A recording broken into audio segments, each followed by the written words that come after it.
नमस्कार दोस्तों, static GK question में आपका हार्दिक स्वागत है। आज की इस वीडियो में हम पढ़ेंगे लगभग 1000 महत्वपूर्ण प्रश्न इतिहास के।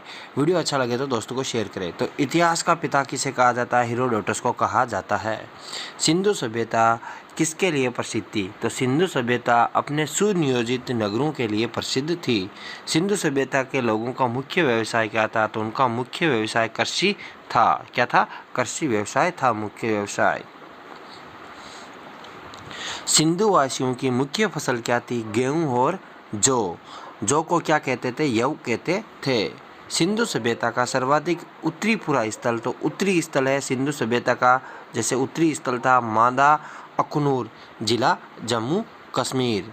सिंधु सभ्यता का सर्वाधिक दक्षिणी पूरा स्थल, तो देमाबाद, अहमदनगर जिला, महाराष्ट्र राज्य। सिंधु सभ्यता का सर्वाधिक पश्चिमी पूर्व स्थल था बलूचिस्तान का सुतकागडोर। तो ये ऐसे है, जैसे सिंधु सभ्यता तो उत्तरी है, उत्तर में तो है जम्मू कश्मीर, दक्षिण में देमाबाद महाराष्ट्र और पश्चिम में हो गया बलूचिस्तान, और पूर्व में क्या हो गया? आलमगीरपुर मेरठ यूपी। सिंधु सभ्यता का सर्वाधिक पूर्वी स्थान था आलमगीरपुर मेरठ जिला उत्तर प्रदेश। हड़प्पा सभ्यता के बारे में सबसे पहले जानकारी किसने दी? वह कब दी? तो हड़प्पा सभ्यता के बारे में सबसे पहले जानकारी चार्ल्स मैसन द्वारा 1826 ईस्वी में दी गई। मोहनजोदड़ो एवं हड़प्पा पुरा स्थलों की पुरातात्विक खुदाई के प्रभारी कौन थे? सर जॉन मार्शल थे। हड़प्पा सभ्यता किस प्रकार की सभ्यता थी? तो हड़प्पा सभ्यता कांस्य युगीन सभ्यता थी।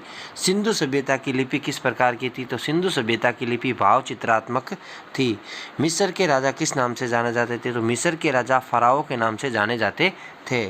खरोष्टी लिपि किस प्रकार लिखी जाती थी? खरोष्टी लिपि दाएं से बाएं और बाएं से दाएं की ओर लिखी जाती थी। तो पहले लिखी जाती थी दाएं से बाएं ऐसे, फिर बाएं से दाएं, दाएं से बाएं, बाएं से दाएं ऐसे लिखी जाती थी। स्वास्तिक चिन्ह जो साठिया होता है, जैसे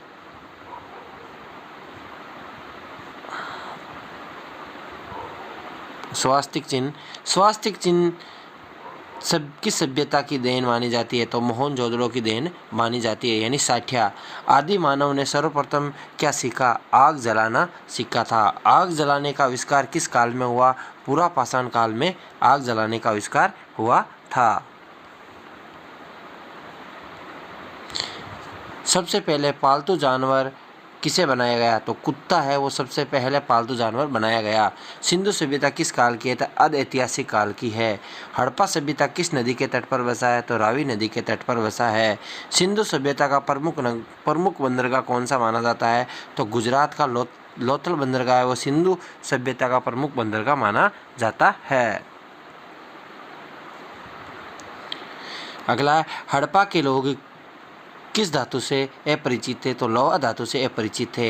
हड़प्पा में बनाए जाने वाले मिट्टी के बर्तनों में प्रयुक्त रंग लाल रंग का प्रयोग ज़्यादा होता था। लोथल रंगपुर से किसके साक्ष्य मिले हैं? तो चावल के साक्ष्य लोथल और रंगपुर से मिले हैं। सिंधु सभ्यता का सर्वाधिक मान्य काल क्या है? तो 2500 ईसा पूर्व से 1750 ईसा पूर्व तक। वीडियो अच्छा लगे तो दोस्तों को शेयर जरूर करें। मोहनजोदड़ो वर्तमान में कहाँ स्थित है? तो मोहनजोदड़ो वर्तमान में पाकिस्तान के सिंध प्रांत के लकराना जिले में स्थित है। हड़प्पा वर्तमान में कहाँ स्थित है? तो हड़प्पा वर्तमान में पाकिस्तान के पंजाब प्रांत के मोंटगोमरी जिले में स्थित है। मोहनजोदड़ो किस नदी के किनारे स्थित था? तो सिंधु नदी के किनारे स्थित था। मोहनजोदड़ो की खोज किसने की थी? मोहनजोदड़ो की खोज रखलदास बनर्जी ने की थी।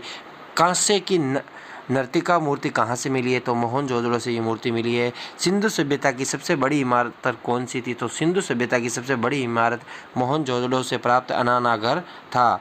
मोहनजोदड़ो की खोज 1922 ईस्वी में हुई थी। वृत्त स्नानागार कहाँ पाए गए? तो वृत्त स्नानागार है वो कहाँ पाए गए? वृत्त स्नानागार है मोहनजोदड़ो से मिले हैं। मेसोपोटामिया जिसका आधुनिक नाम क्या था? आधुनिक नाम क्या है? इराक। मेसोपोटामिया जिसका आधुनिक नाम इराक है। मेसोपोटामिया का अर्थ है दो नदियों के बीच की भूमि। तो अभी वर्तमान में जैसे दजला और फरात नदियाँ, दो नदियों की भूमि यानी मेसोपोटामिया दो नदियों के बीच, इन दजला और फरात नदियों के बीच बसा हुआ था। हड़प्पा की खुदाई कब हुई थी? तो 1921 में दयाराम साहनी के नेतृत्व में हुई थी। सिंधु घाटी के लोग किसकी पूजा करते थे? तो मातर देवी की पूजा करते थे। ऋग्वेद में हड़प्पा को किस नाम से जाना जाता था? तो हरियूपिया नाम से जाना जाता था। ऋग्वेद में हड़प्पा सभ्यता को क्या नाम मिलता है? हरियूपिया। मार्टिन हीलर ने हड़प्पा के पश्चिमी टीलों को क्या नाम दिया? तो मार्टिन हीलर ने हड़प्पा के पश्चिमी टीलों को माउंट एबी नाम दिया। क्या नाम दिया? माउंट एबी नाम दिया। संपूर्ण सिंधु सभ्यता का ऐसा स्थल कौन सा है जिसके घरों के दरवाजे मुख्य सड़क की ओर खुलते हैं? तो वो है लोथल। R37 नाम का कब्रिस्तान कहाँ से मिला है? तो R37 नाम का कब्रिस्तान हड़प्पा सभ्यता से मिला है। 12 धान कोठार कहाँ से मिले हैं? हड़प्पा के पश्चिमी टीले से मिले हैं।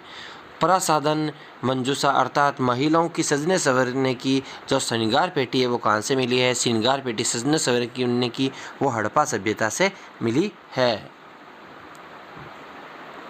वीडियो अच्छा लगे तो दोस्तों को शेयर जरूर करें। हड़प्पा सभ्यता से किस प्रकार की मोहरें मिली है? तो हड़प्पा सभ्यता से सर्वाधिक अभिलेख युक्त मोहरें मिली हैं। यदि पूछा जाए सर्वाधिक अभिलेख युक्त मोहरें हड़प्पा सभ्यता से मिली है। सर्वाधिक मोहरें कहाँ से मिली है? तो मोहनजोदड़ो से। तो क्वेश्चन आप देख सकते हैं, सर्वाधिक अभिलेख युक्त मोहरें तो हड़प्पा से मिली है और सर्वाधिक मोहरें है वो मोहनजोदड़ो से मिली है। मंगोलियन पुजारी का सिर कहाँ से मिला है? तो मंगोलियन पुजारी का सिर मोहनजोदड़ो से मिला है। सिंधु सभ्यता का ऐसा स्थल कौन सा है जहां से कब्रिस्तान के साक्ष्य नहीं मिले हैं? तो सिंधु सभ्यता का ऐसा एकमात्र स्थल मोहनजोदड़ो है जहां से कब्रिस्तान के साक्ष्य नहीं प्राप्त हुए हैं। अगला है, हाथी का कपाल खंड कहाँ से मिला है? तो हाथी का कपाल खंड मोहनजोदड़ो से प्राप्त हुआ है।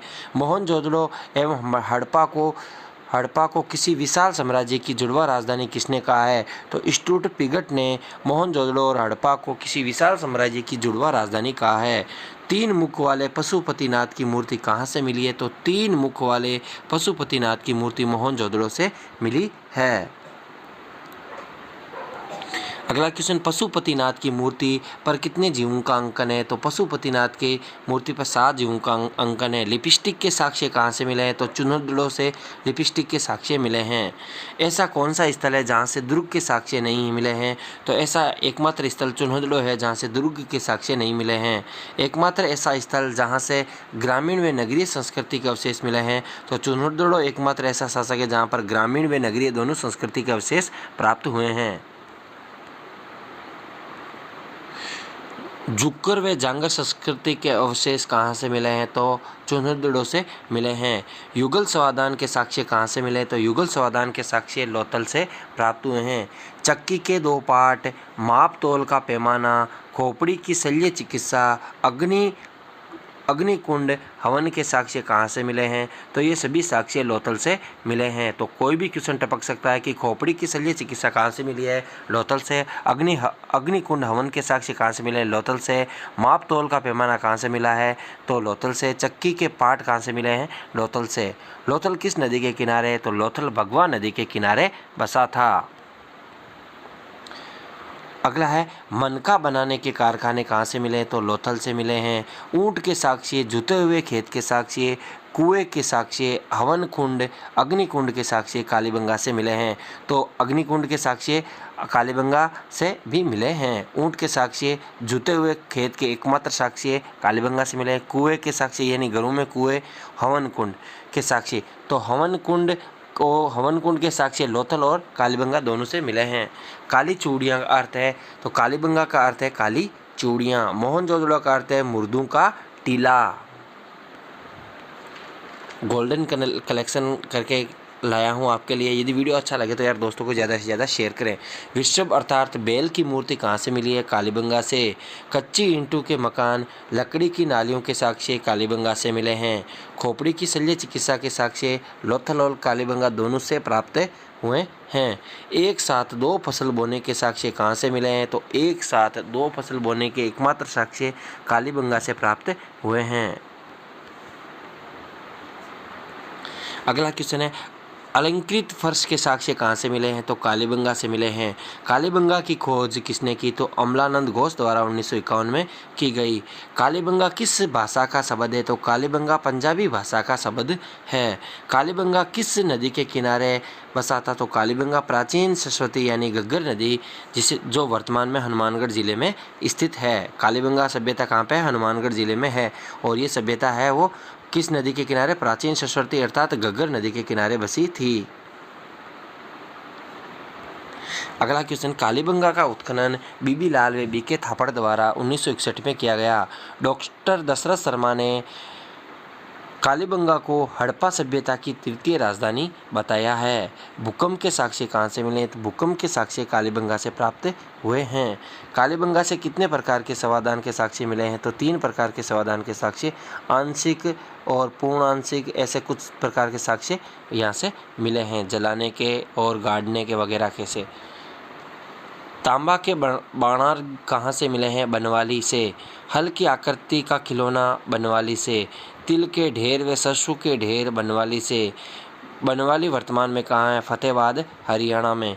तो आप देख सकते हैं बहुत ही महत्वपूर्ण क्वेश्चन है। तांबे के बाणार कहाँ मिले? बनवाली से। हल की आकृति बनवाली। तिल के ढेर सरसों के तेल बनवाली से मिले हैं। और बनवाली वहाँ वर्तमान में कहाँ पे है? फतेहाबाद हरियाणा में है। सिंधु सभ्यता का एकमात्र स्थल कौन सा है जहाँ से नाली व्यवस्था का अभाव मिलता है? बनवाली से। तो ये वीडियो कैसा लगा हो अपने दोस्तों के साथ इस वीडियो को ज़्यादा से ज़्यादा शेयर करें। अगले वीडियो में आपको उत्तर वैदिक कालीन सभ्यता के बारे में कुछ महत्वपूर्ण प्रश्न मिलेंगे। Thanks for watching us.